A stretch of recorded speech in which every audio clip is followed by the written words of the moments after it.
All right, well here we are, we're camped on the Mighty Murray. So it's so nice to be here down in the Echuca area in Victoria. Beautiful part of the world, and what we've decided, we want to camp here for a few nights. So one of the reasons we can is we both work online on the road, so Starlink Mini. So I'm going to talk about the whole Starlink thing across the board. So right here is the Starlink Mini, which we use. I've also had Generation 3 Starlink and I've had Generation 2. Now, my whole Starlink journey started a few years ago. So a friend of mine got one really early, was an early adopter, and I thought this is something that's going to change what we do in our industry, and it absolutely has. I would say out of all the ones I've tried, I've even used the Marine one, permanently mounted full-time on the roof, Priority, works really well. That was about $400 a month when we were testing, and worked really well. But again, being stuck on your roof, the only problem is you come to places like this, you want a really nice location and you find the perfect spot. And it's a bit like when we had satellite TV. I never unhooked until I really had that working, because what would happen, you often see people do it all the time. They unhook their vehicles and then they don't get reception, they've got to hook up again. So with Starlink, you've got a bit more versatility because you've got your cable, you can move it away from the vehicle. So we run the Starlink cable on 240 mainly. So I'll show you now. This cable right here is plugged straight in, runs on 240. There's nothing else that needs to be hooked in. So basically, as long as this has got power, it's all in one. Such a compact, lightweight unit, fits in our bag, works really well. Now basically what you do, you grab your phone with your app, put your Starlink out, it'll actually tell you where you have to move it, left or right, if the tilt's right, all those sorts of things. But we pretty much know whenever we pull up, we'll throw this out. We obviously look for clearance with trees, so you've got to have some sort of access to the sky and you want to be able to see it. So it works really well. It's the quickest one I've ever seen to go online. So within, I would say, 1 to 3 minutes, this thing is online and running. Very few dropouts, you can monitor all that, you can look at all that. We basically use it every day, and basically I have a little 12 volt one as well, so it's here.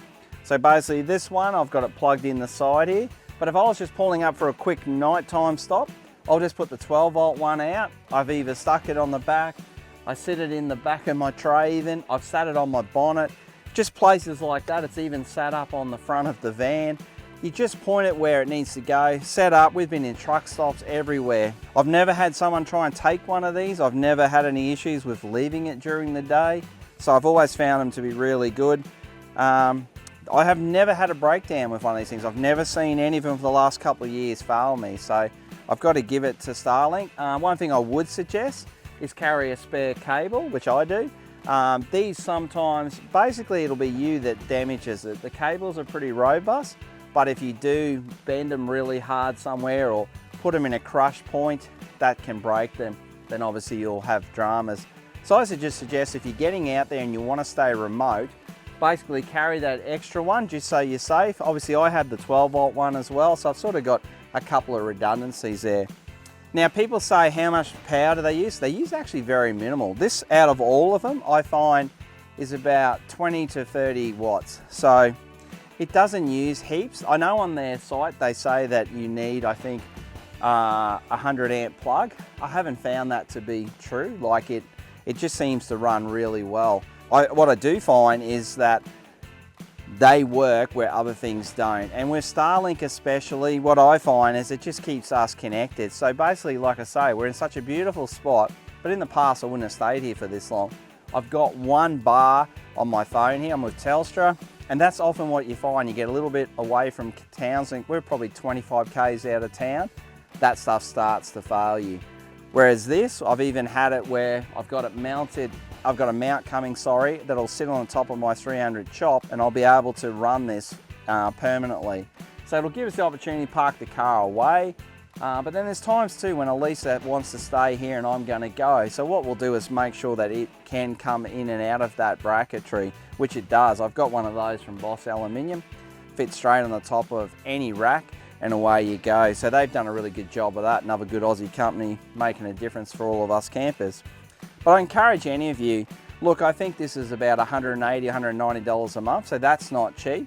You can start and stop it whenever you like, and Starlink are really good like that. So obviously for ourselves, now that we're on the big lap and we're touring, we have ours full time, and it's replaced at home with our internet way quicker than home. Now people worry a little bit sometimes the Mini is a little bit slower than the Gen 3. I cannot pick the difference in what we do. I'm not sure how you operate when you travel, but for us, we're running, you know, pretty high screens, resolution screens. We love sport. We have a higher spec television, so we run, you know, NRL and things like that. We like to see the clarity. I've never seen this give an issue unless I've got it in a bad spot and it's not getting clear. But the way it runs about that 140, 150 megabytes a second, we've never had a problem. We can upload things as well. So I found it compared to Gen 3, I actually found this better. It just seemed to find its way through trees and things better.